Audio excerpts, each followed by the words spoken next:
Coming up today, a young mom finds a lump and eventually finds answers thanks to her faith, friends, and a clinical trial.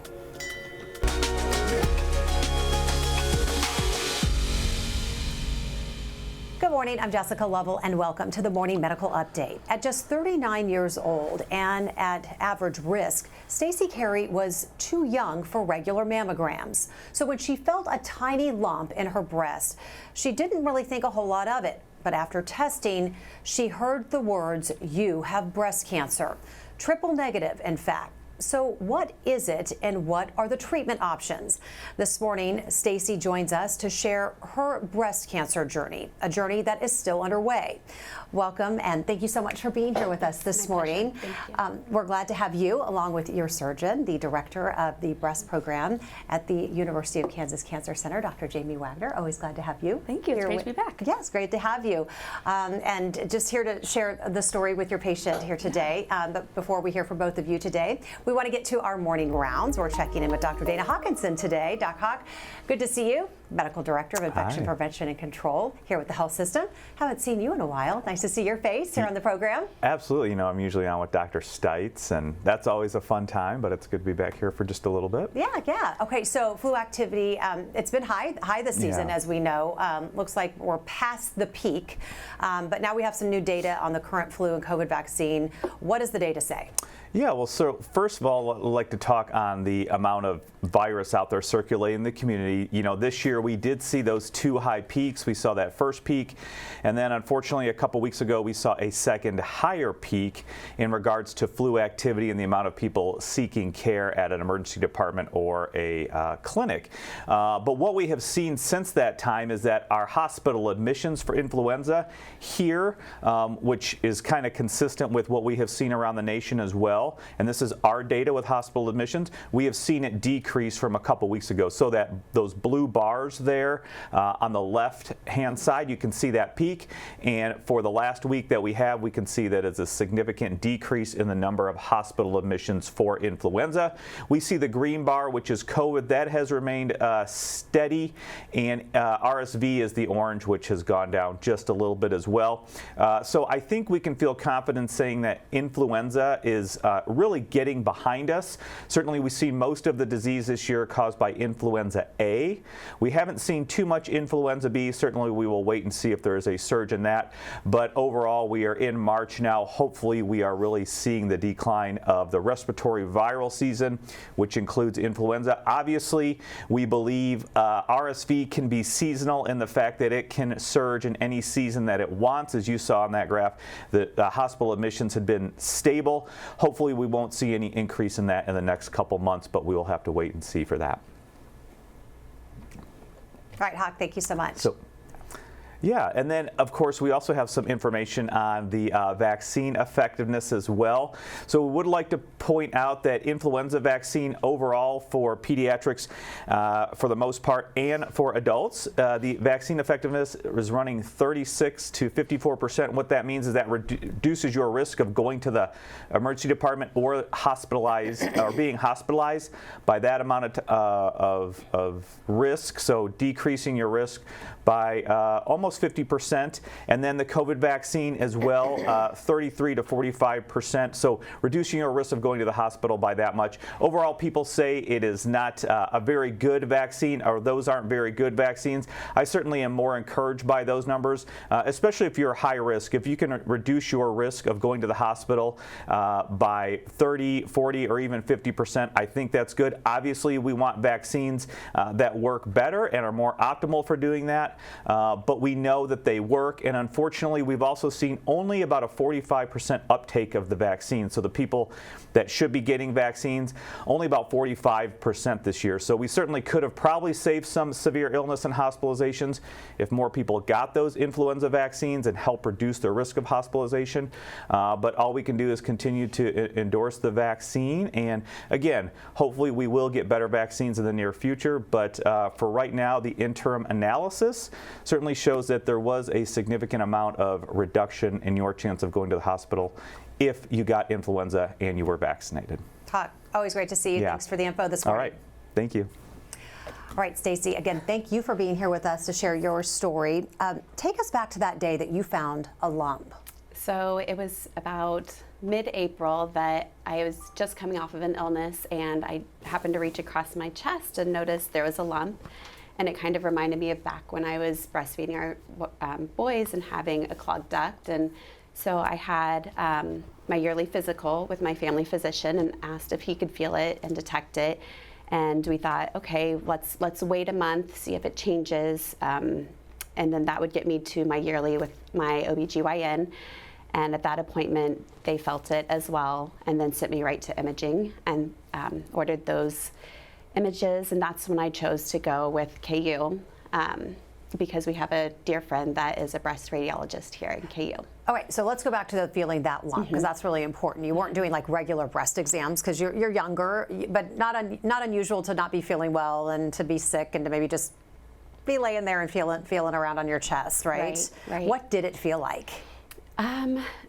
So I'll go back and say, like, I was not great about doing monthly self-checks like I would once in a while in the shower, but I just thought that this could never happen to me, that I breastfed our boys. That's supposed to reduce risk. We had no family history. I was healthy, didn't, drink or smoke, and so I was just kind of maybe ignorant to the possibility. And then just when I felt it, it felt like the clogged duct, like a large flat mass, and then it kind of, after a few weeks, it felt a little more P-shaped.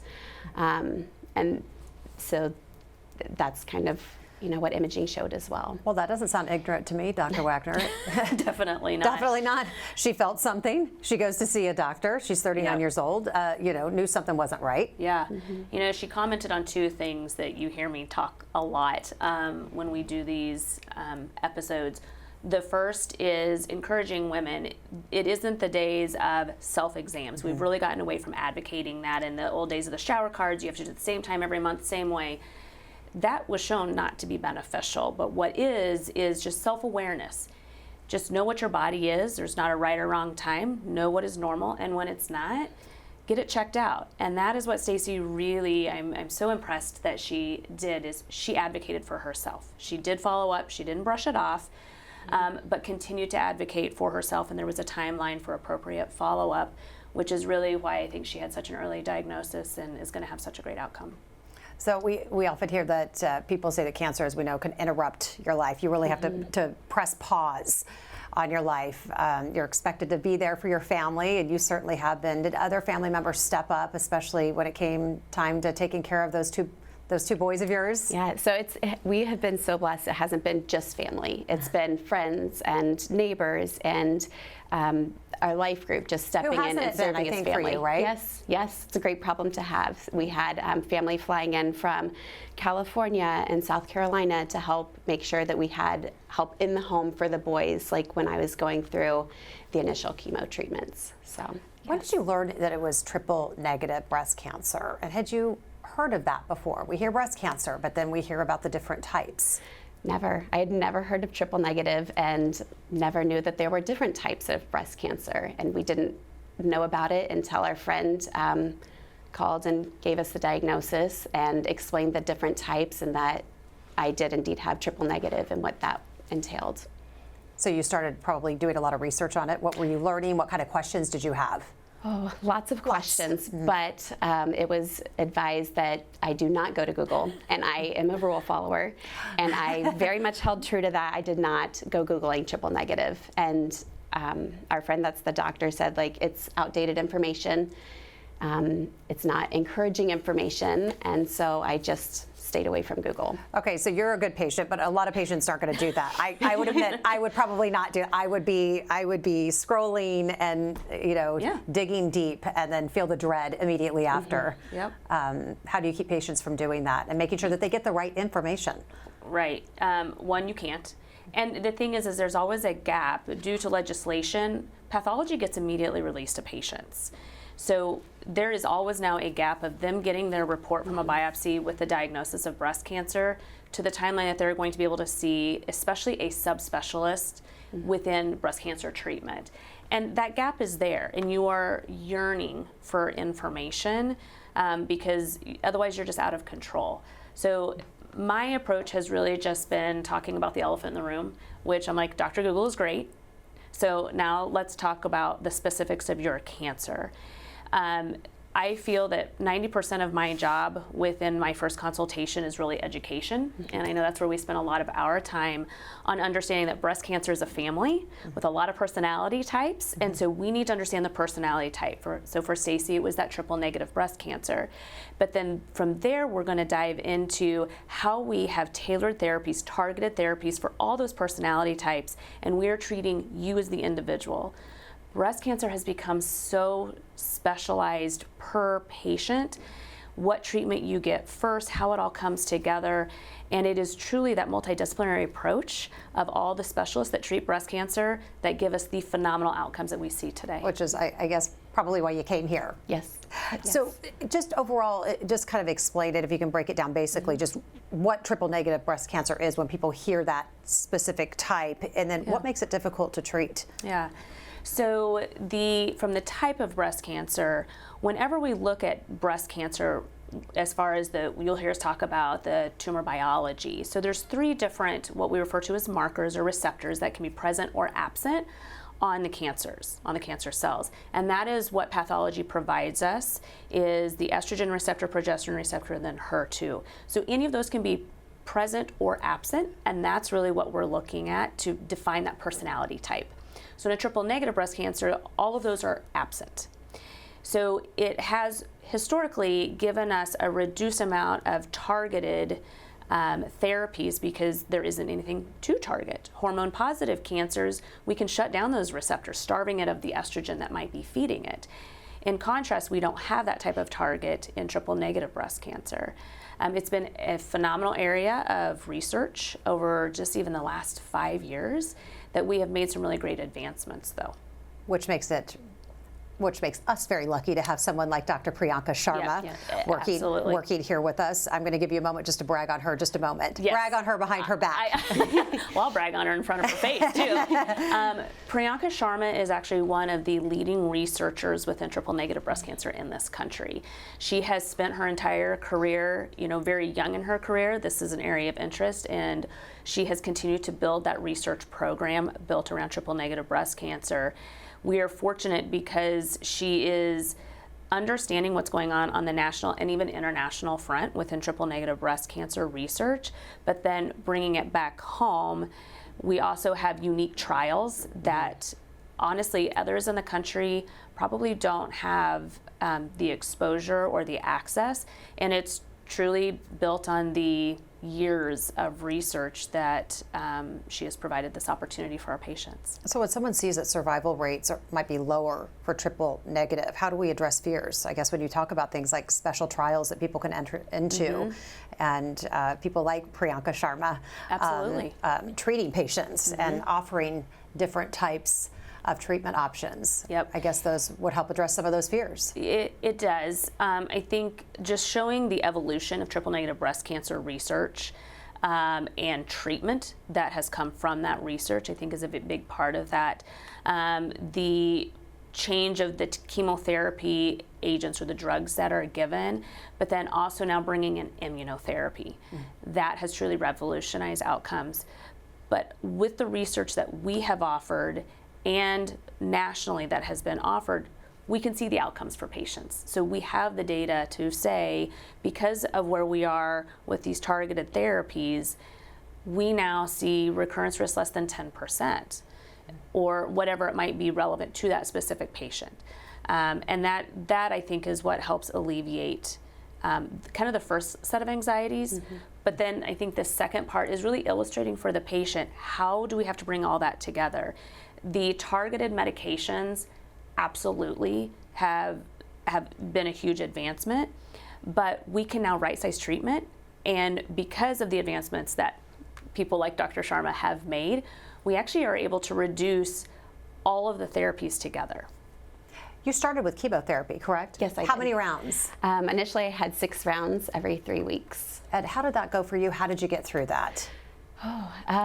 Physically, I like to say that I was equipped. I was very fortunate that I didn't have a lot of harmful side effects. I was still able to be me, to be mom, to walk our boys to school each day.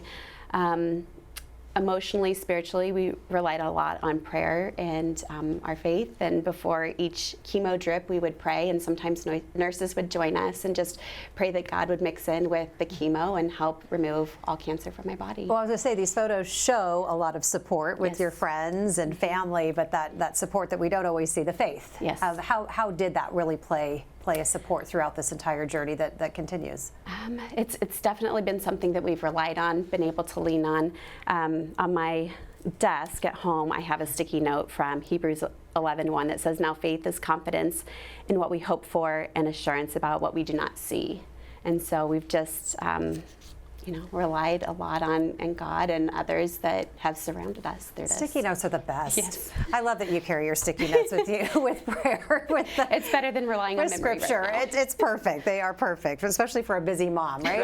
Right, right. Carry scripture on your sticky notes. Tell us about your prayer circle, because it was quite large. Yes. Look at this.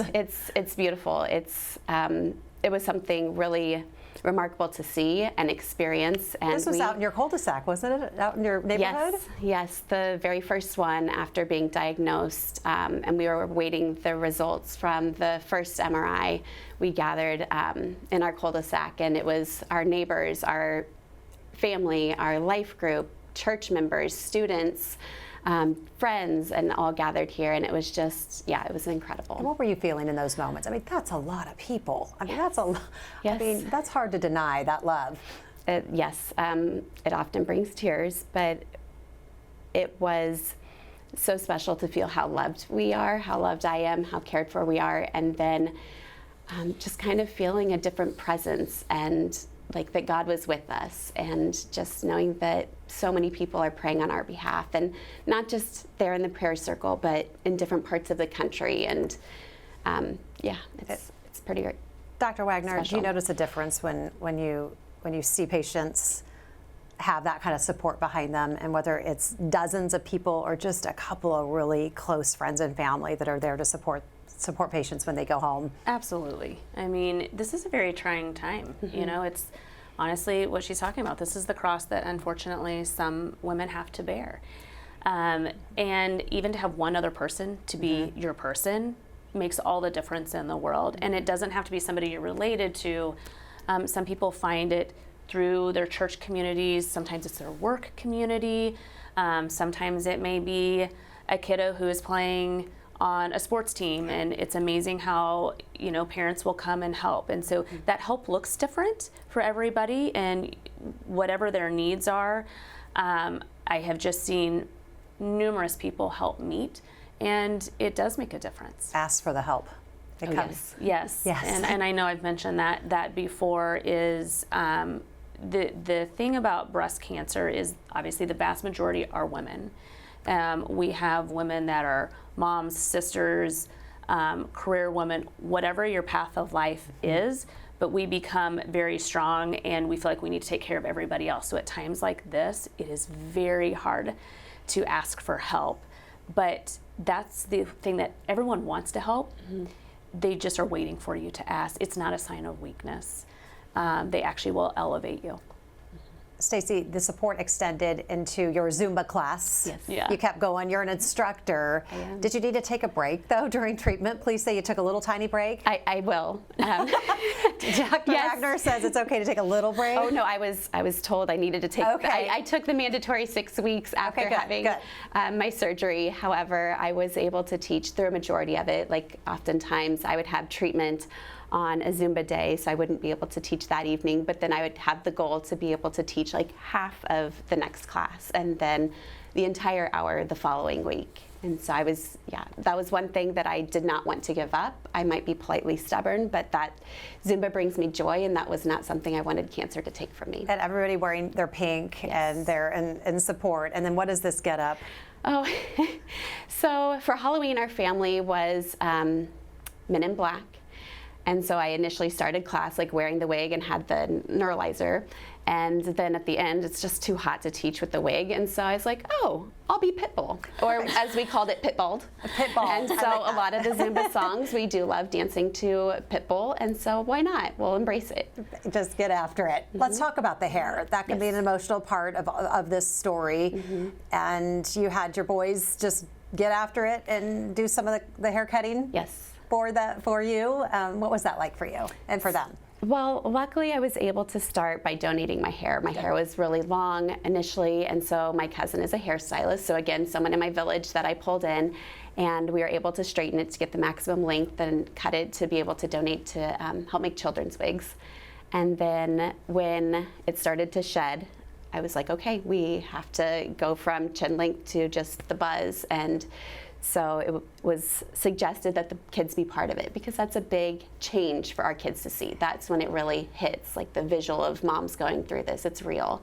So just for them not to be scared, they each took a slice, and our nephews and niece helped as well. And having kids around during that experience kind of kept it lively and honest and entertaining. How did your kids handle it? The hair loss was probably the hardest, because that's the visual for them. Our youngest is very insistent that I wear the wig to like walk and drop off and pick up, because it helps me look normal and it helps it feel normal for them and for myself. The boys are pretty protective of how other people might respond and how things are perceived, but they've handled it really well. Like at home, I don't wear the wig, and we joke around about being baldy, and we name the wigs and we try to make it as fun as we can. Well, on that note, we're a big fan of Missy's Boutique around here, and you went there. How did they help you? They just helped make it feel as dignified and as uplifting as possible. They're great over there, aren't they? Yes, they are. They are. So, and we want to play this little video that you put on your Instagram. Take a look at this. And there was something kind of unexpected about this wig. Tell us about it. Well, this one we named Wiggy. And is that on you now? This is Wiggy, yes. Okay. And so this was the very first one that I got from Missy's Boutique. And so, like, with making the Instagram reel, it was more to show, like, it's okay. It's okay to be bald. I can embrace this. We can have fun with it. Not to take myself too seriously. And just, I've been able to find Amazon wigs too, and just to make it as fun and easy as possible. And then you rang the bell, marking the end of your chemo treatment. Yes, I actually have rang the bell twice. Rang the bell twice. Yes. What was that experience like for you? The first one, it was good. It was a relief. My parents and our boys and my husband was there with me, but I just had this feeling like, what if this isn't the last time? What if this isn't it? And then I did 4 additional rounds of chemo after surgery, and so then when I rang the bell at Westwood, and we had different people be a part of that, and the nurses that had been so much a part of this journey were there. Our friend, the breast radiologist, was able to pop in that day, and it just felt more like a finale. It felt like a right celebration. Just, it was a huge sigh of relief. Like, we, not just I, but like we accomplished this. Everyone. This It was done. a big affair. So then you go to surgery. So Dr. Wagner, walk us through Stacy's surgery. Well, these are great pictures. You're just seeing that, huh? Yeah, sorry. So just due to the extent of disease that was in her breast, she was going to need a mastectomy. Also, considering the fact that she had a triple negative breast cancer and her age at diagnosis, we had some very thoughtful conversations about, should we do bilateral mastectomy, which means doing a mastectomy on the other breast. I don't necessarily advocate for taking off healthy breasts unless it's going to be purposeful. And if you look statistically, it really would be purposeful for her for that risk reduction. And so we ultimately did bilateral mastectomy with reconstruction. And we really want to optimize the day of the mastectomy to start reconstruction that day, and that went extraordinarily well. The other thing that was really important is she had a previous biopsied lymph node before chemotherapy that had shown that there was cancer in it. And, you know, coming back to that research that we were talking about with Dr. Sharma, this is an area, and I'd like to advocate, it's not just Dr. Sharma and the medical side. We have a phenomenal radiation oncologist, Dr. Julia White, on staff here as well, and the advancements within radiation. So you bring those two together, which is what we've been able to afford right-sizing treatment for Stacy, such that we give chemotherapy before treatment. I couldn't feel the lymph node any longer after she had completed chemotherapy, so we were able to reassess it with a sentinel lymph node biopsy at surgery. And that is the work that Dr. White's legacy really is being left. And then at surgery, we actually did not see any residual cancer, preserving her a very extensive X-ray lymph node dissection where we're taking out all the lymph nodes and the significant side effect of arm swelling called lymphedema that can be pretty significant for lifestyle. I want to show this pillow. I think we have a photo of a pillow that I have not seen this before. So what is this and what's its purpose? Well, this was passed on to me from another triple negative warrior mom, and it just helped keep my arms away from my sides, and then it also helped protect my chest, like having busy boys that would want to come up and check on me or hug me. And then it was also nice to have in the car for the seatbelt coming across to alleviate that pressure. And do you have expanders in now? Is that correct? I do. And then yes. you'll have the reconstruction? Yes. Okay. So, and when is the reconstruction planned for? I think it will depend a lot on how my skin responds with radiation treatments, and so I believe it could be anywhere from 6 to 9 months after radiation is completed. All right, be sure to ask your questions. You can use the chat on YouTube or Facebook. You can email the Medical News Network. That information is there on your screen.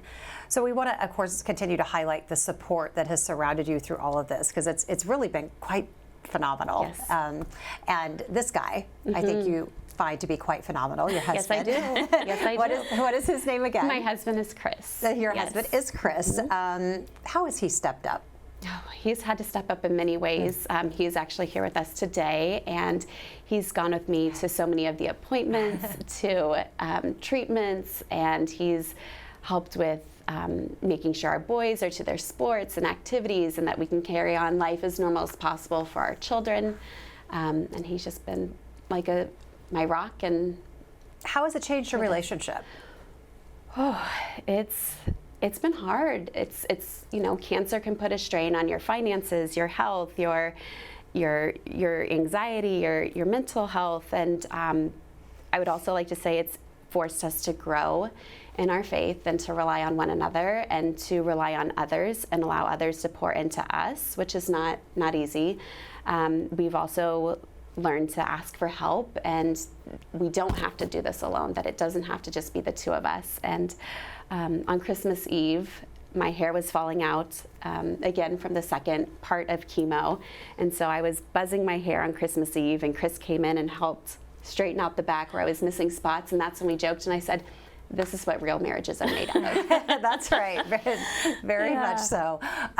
Just any final shout outs to your circle, your big circle of many friends. To the big circle, just want to say thank you, and thank you for pouring into us, for their prayers, for coming with us to all of the appointments and treatments and providing the meals. We had a meal train running.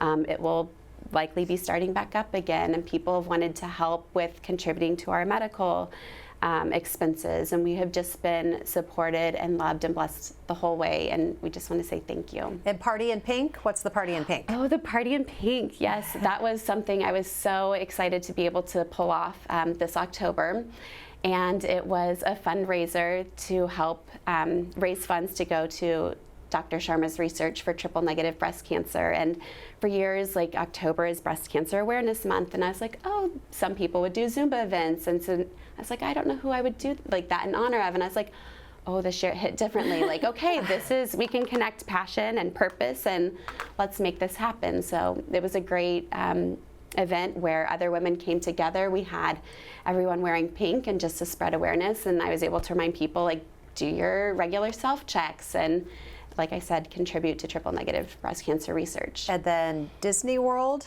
is on the list next? Yes, it is. Very exciting. Mm-hmm.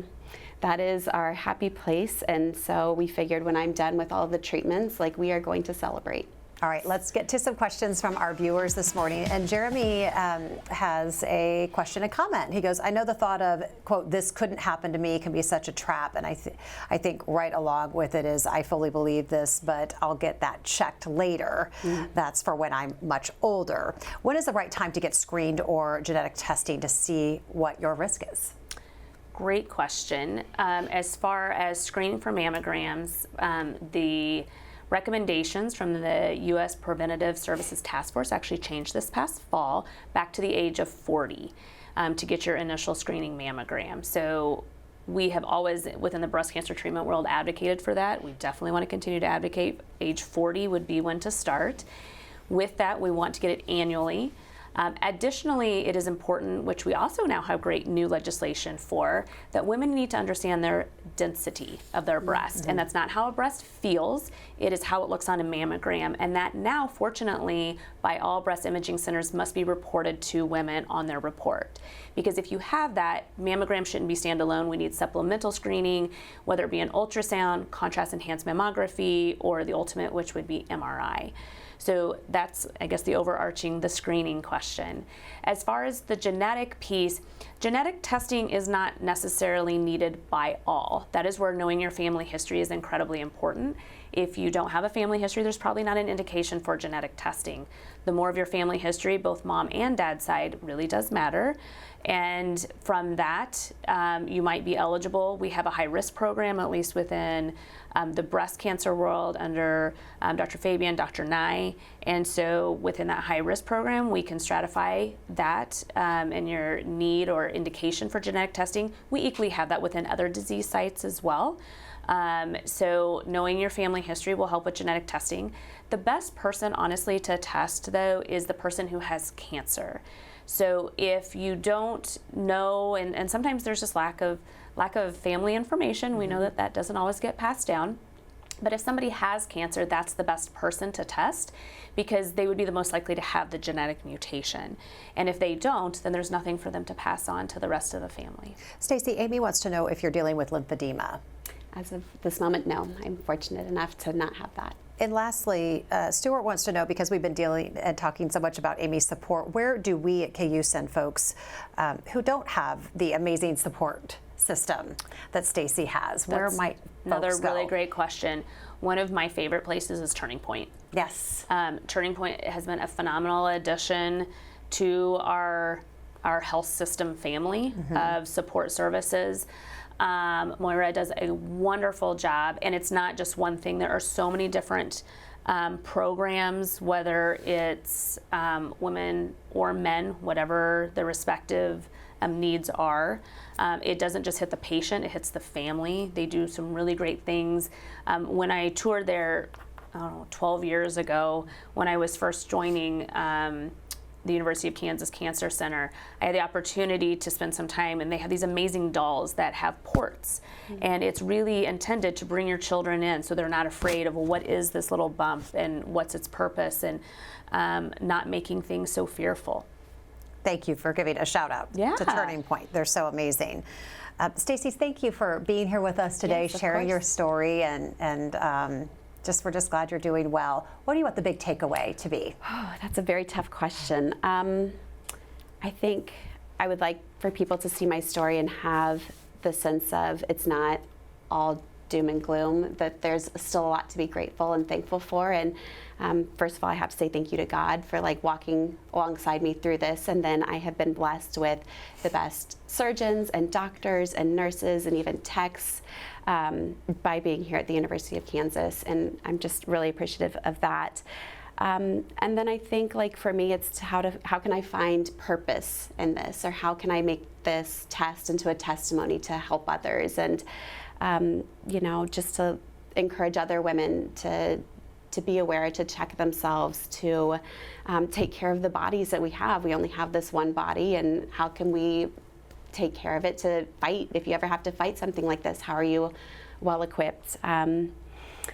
Just to encourage women to help one another and to seek help and know that it will be okay. You have brought great energy, and you have brought great vibes here today. Oh, thank you. You have encouraged us all, so thank you so much. All right, Dr. Wagner, you got to follow all that. I don't know that there's a whole lot more I can bring. She can be my spokesperson. But what's the big medical takeaway? Optimism. Yeah. I think that where we are in current breast cancer treatment, tailoring, right-sizing treatment, built on the foundation of ongoing research, this is where research is critical for the survival of the people of our country, to be very honest. We have been leaders for decades on advancing research, and this is the product of what happens when we are advancing every year. went into breast cancer treatment because of the research, because we advance so quickly. We have phenomenal people being willing to participate in trials. They pay it forward, and that is what allows us to treat better. And what happens with better treatment is better survival. And so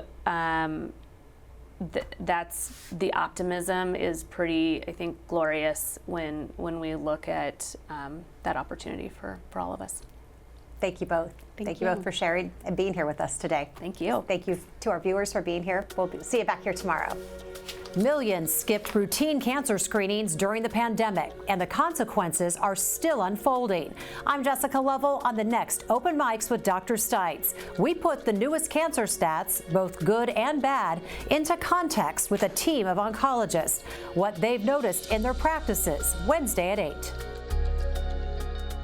Subscribe to our Morning Medical Update and Open Mics with Dr. Stites podcast. Now, everywhere podcasts are available.